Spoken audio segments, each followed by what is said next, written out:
नमस्कार, जय हिंद आप सभी को। ये वीडियो आप तमाम तरह के विद्यार्थियों के लिए है जो अलग अलग रास्तों पे अलग अलग मंजिलें अपनी तय कर रहे हैं। और हम सबकी मंजिल एक है, एक सरकारी नौकरी प्राप्त करना। 2025 का साल अच्छा नहीं गया, जॉब नहीं मिल पाई।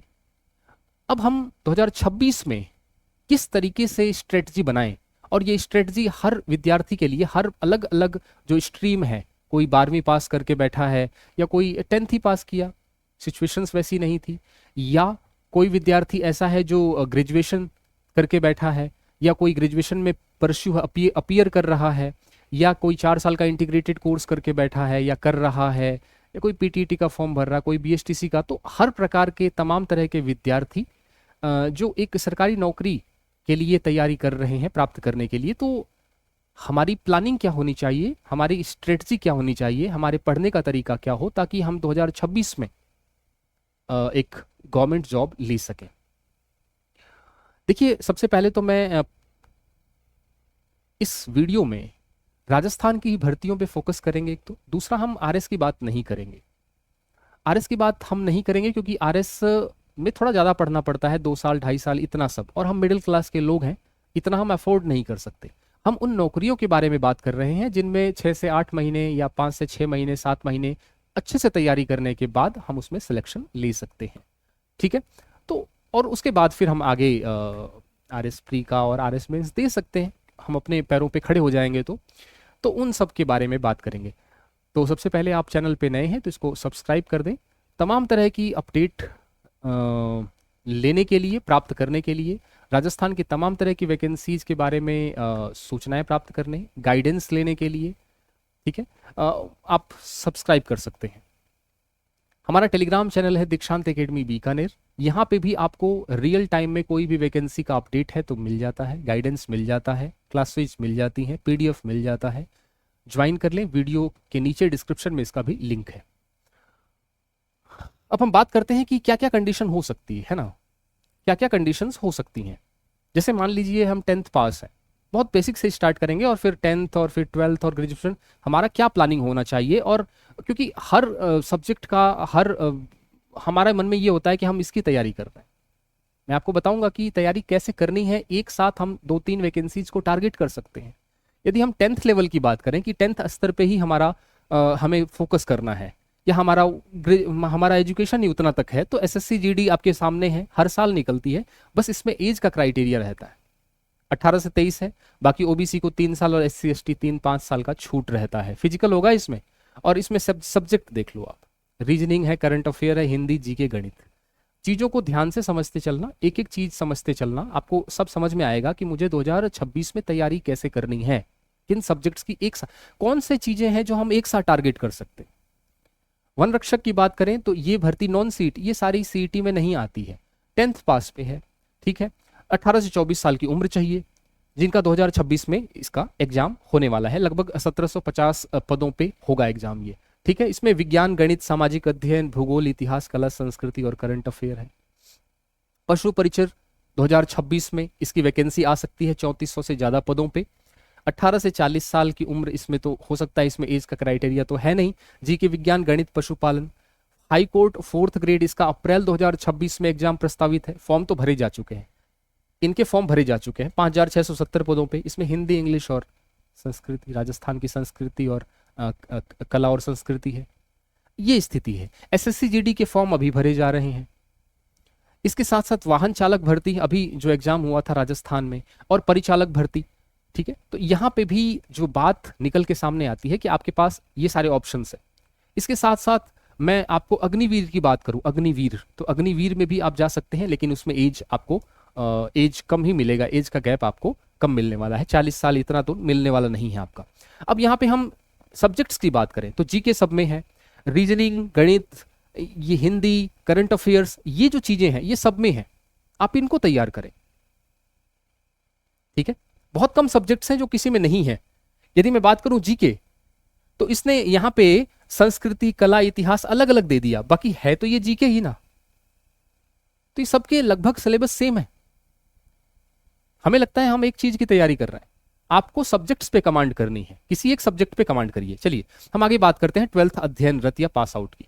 यदि कोई 12th में अभी परस्यू कर रहा है या पास आउट है, परस्यू कर रहा है तो एग्जाम दे अच्छे से, साथ ही साथ कोई पास आउट हो चुका है तो कोई दिक्कत ही नहीं। एक तो 10th पास के बाद जो भी मैंने आपको बताया था, अग्निवीर या एसएससी जीडी वाली बात कही थी मैंने, या फिर मैंने वन रक्षक की बात कही थी, या हाई कोर्ट 4th ग्रेड की बात कही थी, इसके तो फॉर्म भरे जा चुके हैं तो वो तो दे ही सकता है। इसके साथ साथ वो बीएचटीसी की तरफ जा सकता है, बीएचटीसी के फॉर्म भरे जा रहे हैं, है ना, 2 दिसंबर से 31 दिसंबर तक, तो जाके भर सकते हैं हम, ठीक है। इसके बाद आप टीचर्स के लिए एलिजिबल हो सकते हैं, हो जाएंगे। एग्जाम्स इसके अप्रैल 2026 से पहले होंगे। तो अपीयर कर रहे हैं, अध्ययनरत है 12th में, तो कोई टेंशन नहीं है, इसका फॉर्म आप भर दीजिएगा। इसमें शर्त ये है कि जब ये काउंसलिंग होगी, बीएचटीसी का जो एग्जाम होगा उसके बाद काउंसलिंग होगी कॉलेजेस की, उससे पहले आपका रिजल्ट आ जाना चाहिए, तो रिजल्ट आ जाएगा तब तक। इसमें रीजनिंग, अंग्रेजी, शिक्षण अभिरुचि, यहाँ ये सब्जेक्ट थोड़ा अलग होता है, शिक्षण अभिरुचि। बाकी हिंदी और जीके तो सेम है। तो आप देख रहे हैं सारे सब्जेक्ट्स सेम सेम हैं, एक आध सब्जेक्ट्स ऊपर नीचे है। और आप कहेंगे कि सर सिलेबस जब कोई विभाग जारी करता है, कोई भी विज्ञप्ति निकलती है, तो सर हिंदी अंग्रेजी है मान लीजिए, तो अंग्रेजी में किसी ने टेंस और सीक्वेंस ऑफ टेंस तो सेम है। अब किसी ने इसमें सिनोनिम दे दिया, किसी ने एंटोनिम दे दिया, किसी ने कुछ नहीं दिया। मेरी बात समझ आ रही है कि नहीं आ रही? अंग्रेजी में भी यदि सिलेबस जारी हो तो हर वैकेंसीज में थोड़ा बहुत ऊपर नीचे 19-20 होता है, लेकिन ये कोई गारंटी नहीं है कि जो सिलेबस में दिया है उसी में से आएगा। बहुत बार क्वेश्चंस आउट ऑफ सिलेबस आए हैं और उसको वैसा का वैसा हमें एक्सेप्ट करना पड़ता है, स्वीकार करना पड़ता है, ठीक है। हम उसको चैलेंज नहीं कर सकते कि आउट ऑफ सिलेबस था। तो सिलेबस तो कुछ है ही नहीं, सिलेबस तो सिर्फ ये है कि 12वीं तक का जो भी चीज है वो सारा अच्छे से पढ़ा होना आपको चाहिए। CET 10+2 आप दे सकते हैं, पास आउट हैं, परस्यू हैं, तो उसको टारगेट कर लेना, दोनों दे सकते हैं। यदि आप अध्ययनरत हैं तो कोई समस्या ही नहीं है। 10+2 इसका CET 10+2 का जब एग्जाम होगा उससे पहले रिजल्ट आ जाना चाहिए, तो इसका मई के आसपास एग्जाम होगा, तब तक तो रिजल्ट आ जाएगा अप्रैल वाला। अध्ययनरत की बात करूं तो अब 12th वालों का है ना, पास आउट है तो कोई समस्या ही नहीं है। और उसको देने के बाद आप कांस्टेबल, वनपाल और LDC जमादार जैसे एग्जाम्स दे सकते हैं आगे। कांस्टेबल के 2026 में आपको पद दोबारा से देखने को मिलेंगे, 5000 के आसपास पोस्ट। वनपाल की 2026 में मिलेगी आपको। Hindi, English, maths, reasoning, GK, current affair, विज्ञान और कंप्यूटर, बताओ क्या अंतर है इसमें? एक आध दो सब्जेक्ट्स, कंप्यूटर नहीं है, शिक्षण अभिरुचि है, नहीं है। टीचिंग की तरफ जाएंगे, शिक्षण अभिरुचि मिलेगी आपको कहीं ना कहीं, इसको पढ़ना ही पड़ेगा। मनोविज्ञान मिलेगा आपको, कुछ अलग मिलेगा, बाकी सब सेम है। लैब असिस्टेंट यदि आपके पास साइंस, बायो या साइंस मैथ है, अब इसको अध्ययनरत वाले तो नहीं भर सकते, लेकिन पास आउट वाले यदि इनके पास साइंस है या जियोग्राफी है तो वो भर सकते हैं। 603 पदों पे 11 दिसंबर को इसकी नोटिफिकेशन आएगा और इसका शायद अप्रैल मार्च या अप्रैल में इसका एग्जाम होने वाला है 2026 में, ठीक है। इसमें भी राजस्थान जीके, करंट अफेयर्स और फिजिक्स, केमिस्ट्री, बायो या फिर जियोग्राफी, यदि आपके पास जियोग्राफी है तो। ये तमाम तरह के ऑप्शंस आपके पास सामने हैं और आपको हमेशा कोशिश करनी है कि ऑप्शंस हमेशा खुले रहें। आप जैसे देखेंगे 10th में इतने ऑप्शंस नहीं थे, लेकिन जैसे ही आपने 12th में आए आपके पास थोड़े से ज्यादा ऑप्शंस आ गए। बीएचटीसी के बाद आप फिर L1 के लिए फॉर्म भर सकते हैं, यानी टीचर्स बनने के लिए अप्लाई हो सकते हैं आराम से। उसको आगे फिर तैयारी करिए, रीट की तैयारी करिए, रीट के बाद आप टीचर्स की तैयारी करिए। यदि कोई विद्यार्थी आप में से ग्रेजुएशन अंतिम वर्ष का है और सिलेबस सबका सेम है, लगभग सेम है, बस उसको गहराई से थोड़ा सा पढ़ना है, हमें गहराई से पढ़ना है। यदि मैं ग्रेजुएशन कैसे पढ़ना है वो भी मैं बताऊंगा आपको। ग्रेजुएशन अंतिम वर्ष में है या पास आउट में है तो वही सेम चीज, 10th वाला तो उसके पास ऑप्शन है ही, वो सारा भर सकता है। CET 10+2 जो मैंने आपको बताया वो तो करना ही है आपको, वो भी आपको करना है, उसकी भी तैयारी करते रहो आप। CET ग्रेजुएशन भी आपको करना है। दोनों का सिलेबस लगभग 99% सेम है, 98 to 99% लगभग सेम है, तो एक ही तैयारी से आप दोनों शिकार कर सकते हैं। CET ग्रेजुएशन के बाद आप पटवार, वीडियो, छात्रावास अधीक्षक, प्लेटून कमांडर, इस प्रकार के पदों पे आप अप्लाई कर सकते हैं। तो आपको दोनों देना है। आप PTET की तरफ भी जा सकते हैं, बीएड की तरफ। यहां भी आपको reasoning, general awareness, current affairs, Hindi और शिक्षण अभिरुचि मिलेगी। ये थोड़ा सा अलग है। अब सेम वही चीज जब आप टीचर्स की तरफ जाएंगे तो यहाँ पे आपको शिक्षण अभिरुचि देखने को मिलने वाली है। फिर उसके बाद आप first grade, second grade, REET और तमाम तरह की वैकेंसीज और खुल जाएंगी। इसीलिए कहते हैं आगे से आगे पढ़ाई करते रहें, पढ़ाई करने से रास्ते खुलते हैं ज्यादा। यहां तक आपको बात समझ में आ गई? सबका सिलेबस सेम है, सबका सिलेबस सेम है। सबका सिलेबस के सेम है, क्या है? हिंदी है, अंग्रेजी है, विज्ञान है, गणित है, रीजनिंग है, कंप्यूटर है, जीके है, करंट है। और यदि हम बीएसटीसी की बात कर लें या कोई पीटीईटी की तरफ जाना चाहता है तो फिर हम क्या कर सकते हैं उसके लिए?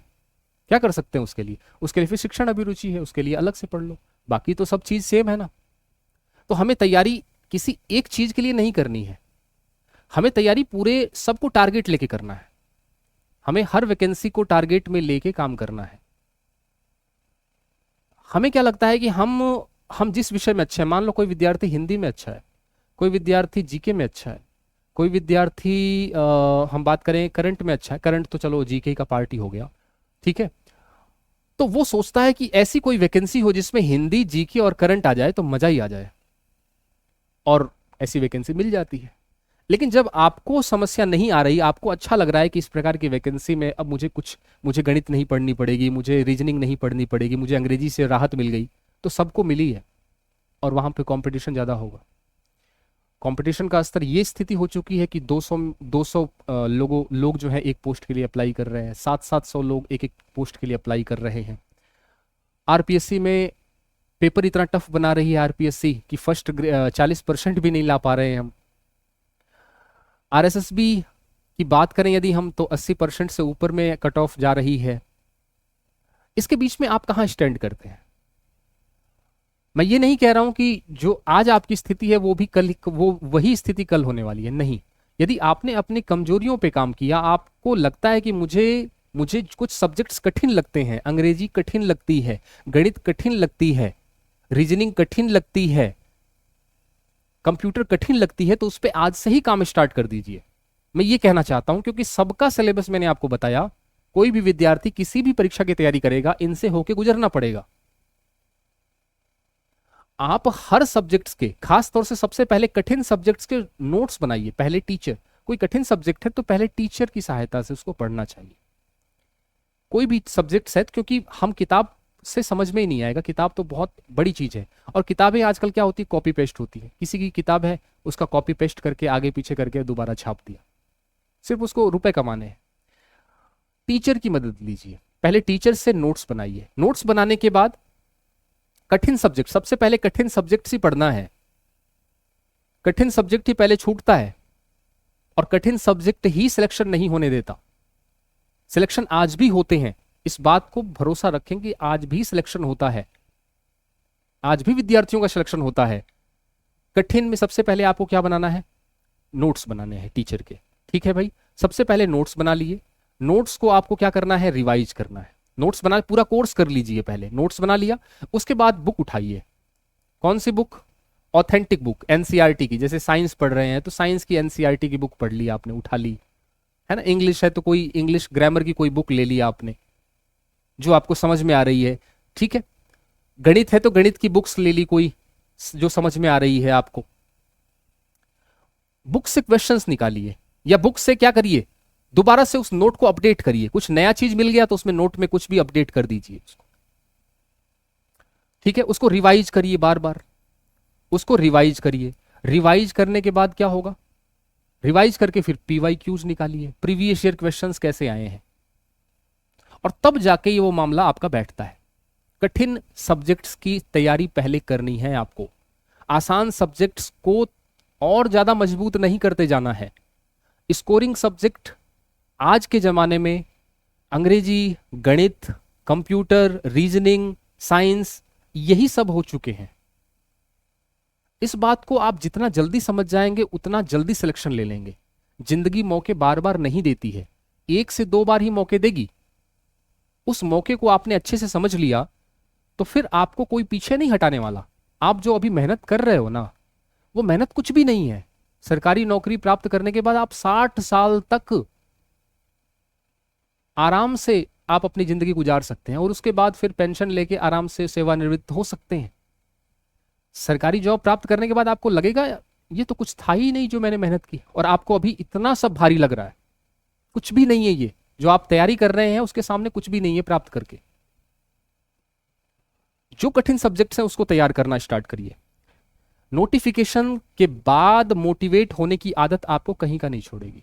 मैं आज भी लिख के दे रहा हूं आपको, ठीक है। नोटिफिकेशन का वेट मत करिए, नोटिफिकेशन का वेट नहीं करना है। नोटिफिकेशन से पहले आपको मैंने बता दिया ना कि अब 2026 में कौन कौन सी वैकेंसी जा सकती है, सिलेबस आपको बता रखा है, और अच्छे से आपको हर वैकेंसी के रिगार्डिंग जानना है कि इसका डीप में क्या है, एनालिसिस क्या है, इसका सिलेबस क्या है, इसमें कितने क्वेश्चंस आते हैं, नेगेटिव मार्किंग क्या है।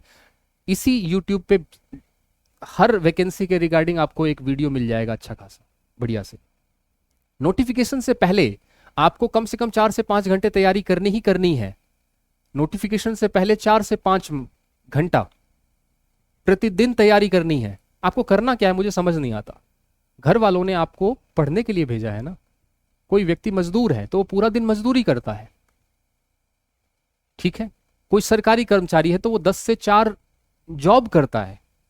ठीक वैसे ही आपको एक काम दे रखा है, उसको काम करना है। आपको 4 से 5 घंटे प्रतिदिन पढ़ना है। आपको घर पे रह के पढ़ें, कोचिंग में रह के पढ़ें, मोबाइल से पढ़ें, कैसे भी पढ़ें, 4 से 5 घंटा आपको पढ़ने हैं।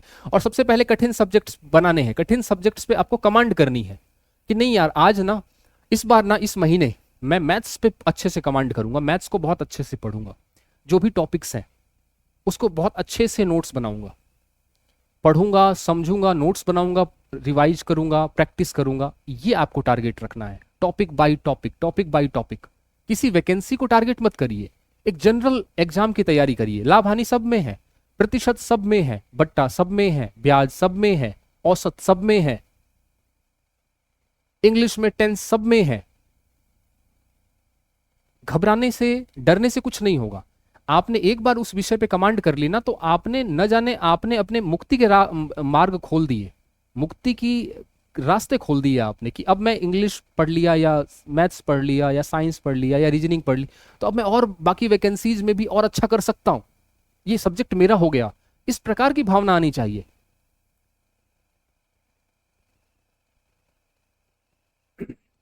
नोटिफिकेशन से पहले ही पढ़ने लग जाना है आपको। वो लोग भेड़ चाल का हिस्सा होते हैं जो नोटिफिकेशन आने के बाद पढ़ते हैं, उनका कभी सिलेक्शन नहीं होगा। सीरियस स्टूडेंट का ही सिलेक्शन होगा, इस बात का ध्यान रखना। और आप हो सकते हो वो सीरियस स्टूडेंट 4 से 5 घंटा लेना। और जब नोटिफिकेशन आ जाए उसके बाद फिर तो भाई 8 से 9 घंटे पढ़ो। जो आपने पढ़ाई की है पहले, जो आपने पहले जो मेहनत की है उसको तो रिवाइज करना है, फिर नया और पढ़ना है ना, आपको कुछ सब्जेक्ट्स और पढ़ने हैं। तो आपको मल्टीपल टारगेट्स लेके चलने हैं। मैं ये, और ये आपको कम से कम 5 से 6 से 7 महीने 8 महीने आपको ये मेहनत करनी पड़ेगी। यदि मैं टीचिंग एग्जाम्स की बात करूं, रीट की बात करूं, फर्स्ट ग्रेड की, सेकंड ग्रेड की, वहां तो साल 1.5 साल लगेगा, है ना। फर्स्ट ग्रेड सेकंड ग्रेड जो आरपीएससी लेती है वहां तो आपको कम से कम साल से 1.5 साल जो है पूरा का पूरा टॉपिक को, उस विषय को, उसका सिलेबस कवर करने में समय लगेगा आपको, क्योंकि पेपर भी हार्ड बनता है। तो साल से 1.5 साल। लेकिन फिलहाल आरएसएसबी की बात करूं तो यहां पे आपको 6 से 8 महीने या 10 महीने मैक्सिमम आपको लगने वाले हैं। इससे ज्यादा लग रहे हैं तो फिर कहीं ना कहीं आपकी जो तैयारी है उसमें कोई ना कोई समस्या होने वाली है, ठीक है। तो किसी भी एग्जाम की, टीचिंग के अलावा किसी भी एग्जाम की तैयारी कर रहे हैं तो लॉन्ग टर्म में ध्यान रखें, उस सब्जेक्ट को लंबे ध्यान रखें कि मुझे उस सब्जेक्ट को अच्छे से पढ़ना है ताकि वो हर एग्जाम में काम आ जाए। अब मान लो कोई 4th ग्रेड में सिलेक्ट हो गया तो क्या वो 4th ग्रेड में ही रहेगा, आगे तैयारी नहीं करेगा? तैयारी तो आपको आगे भी करनी है ना। तो उस जो कठिन सब्जेक्ट है वो उससे बड़े वाले एग्जाम्स में आएगा, फिर आपको वहां पढ़ना पड़ेगा। तो पहले ही पढ़ लो ना, हो सकता है आपके सामने और रास्ते खुल जाए। मेरा कुल मिला के सवाल ये है कि आपको पहले उन सब्जेक्ट्स को तैयार करना है जो कठिन है। एक से ज्यादा मल्टीपल आपको टारगेट रखने हैं, ठीक है। लास्ट टाइम पे कोई भी वैकेंसी आती है वहां पे आप करेंगे नहीं, अब मुझे यहां पे सिर्फ इन्हीं सब्जेक्ट्स को पढ़ना है, बाकी तो मेरे तैयार हैं ही, लेकिन अभी इसको नहीं पढ़ के मैं ये सब्जेक्ट्स पढ़ूंगा एक साथ। इंग्लिश नहीं है तो इंग्लिश नहीं पढ़ूंगा, लेकिन इंग्लिश आपकी तैयार है, कब किसी भी एग्जाम में आ सकती है। ये शांति काल का समय है, नोटिफिकेशन से पहले का। इस शांति काल में आपको उन सब्जेक्ट्स को कमांड करना है जिससे आप घबराते हैं। क्लियर है? अच्छा, ये शांति काल का समय जो है इसमें आप कुछ छोटे मोटे प्रमाण पत्र भी इकट्ठे करते रहें। जैसे फॉर एग्जाम्पल बात करूं मैं तो ड्राइविंग लाइसेंस पुलिस कांस्टेबल के लिए चाहिए होगा, या फिर चालक जैसे चालक की कोई भर्ती आ गई तो उसमें ड्राइविंग लाइसेंस, हैवी लाइसेंस या लाइट लाइसेंस, ये आप बना के रखें, उसको भी प्रोसेस में लगा के रखें। उसके पीछे लग तो नहीं जाना, वो धीरे धीरे बनता रहेगा और आ जाएगा आपके पास, लाइट और हैवी दोनों। दूसरा, RSCIT का कोर्स करते रहें, RSCIT का कोर्स कर लें, कुछ भी नहीं है इसमें, 3 महीने का कोर्स है, आपके पास एक डिग्री आएगी। फिर RSSB LDC का जो होगा, कोई भी फॉर्म भर सकते हैं आप, हाई कोर्ट LDC है तो वहां पे आपको ये नहीं है कि RSCIT मांग लेगा क्या, कुछ भी नहीं है। और इससे आपका कंप्यूटर का जो तैयारी है वो भी अच्छी हो जाएगी। दिक्कत क्या है, कोई समस्या नहीं है। खाली समय का सदुपयोग करिए, अभी डिमोटिवेट नहीं होना है आपको, लॉन्ग टर्म में देखना है कि साल 2 साल में मैं अपने आप को कहां देख रहा हूं। आप सोचते हैं साल महीने भर में क्या होगा मेरा, 2 महीने में क्या हुआ, महीने 2 महीने में कुछ नहीं होता। आपको टारगेट हमेशा साल 2 साल का लेके चलना पड़ेगा। पुलिस डिप्लोमा ले लीजिए, कांस्टेबल की भर्तियां इस बार 10,000 तो आएंगी नहीं, 5,000 आएंगी, तो पुलिस डिप्लोमा पे ले लीजिए। आपको साल 2 बार एग्जाम देने जाना पड़ेगा, और कहां जाना पड़ेगा, ये आपके सरदार पटेल यूनिवर्सिटी जोधपुर, यहां पे आपको जाना पड़ेगा। डिप्लोमा कोई भी है तो डिप्लोमा ले लीजिए, डिप्लोमा का नंबर अलग से जुड़ते हैं, 6,000 रुपए का खर्चा होगा साल में, परीक्षा देने 2 बार जाना पड़ेगा जोधपुर। तो और इसका वेबसाइट मैंने आपको बता दी, सरदार पटेल आपकी यूनिवर्सिटी जोधपुर कराती है। तो डिप्लोमा ले लीजिए, RSCIT, ड्राइविंग लाइसेंस, जितनी छोटी मोटी डिग्रियां हैं जो आगे काम आ सकती हैं उसको लेके रखिए आप, मेरा ये कहना है। और साथ ही साथ जो कठिन सब्जेक्ट्स हैं उसको तैयार करते रहिए, नोट्स बनाइए अपने, अच्छे से रखिए। ये अंग्रेजी हो गई, ये मेरा गणित हो गया, ये मेरा साइंस हो गया, ये मेरा रीजनिंग हो गया। फिर कोई भी और वैकेंसी है तो उसके अकॉर्डिंग अपनी सब्जेक्ट्स को सिलेक्ट कर लीजिए। ये है आपका 2026 को देखने का नजरिया। टीचर्स हैं, टीचर की तैयारी कर रहे हैं, रीट की तैयारी कर रहे हैं, तब तो थोड़ा सा मामला अलग हो जाएगा, क्योंकि वहां पे मनोविज्ञान आ जाएगा, शिक्षण विधियां आ जाएंगी, राजस्थानी भाषा आ जाएगी और शिक्षा शास्त्र आ जाएगा। लेकिन बाकी RSSB की जो वैकेंसी जितनी भी हैं, लगभग कमोबेश सबका सिलेबस एक है। और ये गांठ बांध लीजिए आप कि जो कमजोर कड़ी है वही आपको ले डूबेगी। अंग्रेजी को मजबूत करिए, गणित को मजबूत करना है, रीजनिंग को स्ट्रांग करना है, कंप्यूटर को स्ट्रांग करना है, साइंस को स्ट्रांग करना है। स्ट्रांग हो गई, थोड़ा सा और स्ट्रांग करिए। जीके पढ़ते रहिए, कोई दिक्कत नहीं है, ठीक है। स्कोरिंग सब्जेक्ट्स मैंने आपको बता दिए हैं, इनको और स्ट्रांग करिए, इनको और गहराई से पढ़िए। क्वेश्चंस और डीप आ गया तो क्या होगा, प्रीवियस ईयर क्वेश्चंस लगातार निकालते रहिए, खुद के नोट्स बनाने हैं। ये यदि तरीका आपने अपना लिया तो 2026 में आपको कोई भी वैकेंसी यदि आती है तो आपके सामने एक सुनहरा मौका होगा। क्योंकि भीड़ भले ही बहुत ज्यादा हो, लेकिन पढ़ने वाले आज भी बहुत ही लिमिटेड हैं, ठीक है। चलिए, यदि आप किसी भी एग्जाम की तैयारी कर रहे हैं, CET की तैयारी कर रहे हैं, ग्रेजुएशन की तैयारी कर रहे होंगे, या 10+2 की, या RSSB की कोई भी वैकेंसी की तैयारी जहाँ पे इंग्लिश आती है, मैथ्स आती है, तो आप हमारा कोर्स ले सकते हैं। 199 मिनिमल फीस है। और हम बात करें तो डेमो क्लासेस भी पड़ी हुई हैं, बहुत ही आसान भाषा में। इंग्लिश को जितना आसान किया जा सकता है उतना आसान, ठीक है। लाइव क्लासेज, रिकॉर्डेड क्लासेज भी सारी पड़ी हैं, लाइव क्लासेज भी चल रही हैं, digital notes, chapter wise test sheets, सब कुछ अवेलेबल है। वैलिडिटी आप जितना पढ़ें उतना है।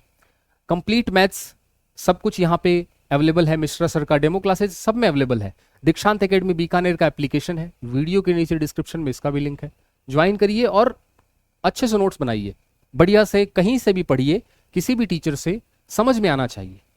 समझ में आ रहा है उसका नोट्स बनाइए, उसको रिवाइज करिए, बस इतनी बात है। उसकी प्रैक्टिस करिए, प्रीवियस ईयर क्वेश्चंस निकालिए। साइंस का बैच लाइव चल रहा है, यहाँ पे श्वसन तंत्र चल रहा है, ठीक है। तो इसमें लाइव बैच है। राजस्थान का कोई भी वैकेंसी, किसी भी वैकेंसी, CET या RSSB का कोई भी वैकेंसी है तो ये पूरा का पूरा विज्ञान, इसमें फिजिक्स, केमिस्ट्री, बायोटेक्नोलॉजी, या फिर हम बात करें इन्वायरमेंटल साइंस, तो सब कवर हो जाएगा इसमें। यदि आप LDC की तैयारी कर रहे हैं तो कॉम्बो बैच, तीनों एक साथ ले सकते हैं। फिजिक्स, केमिस्ट्री, मैथ, यदि साइंस, इंग्लिश और मैथ्स तीनों को एक साथ लेना चाहते हैं तो तीनों को एक साथ ले सकते हैं आप, ठीक है। तीनों का कॉम्बो है 399 का।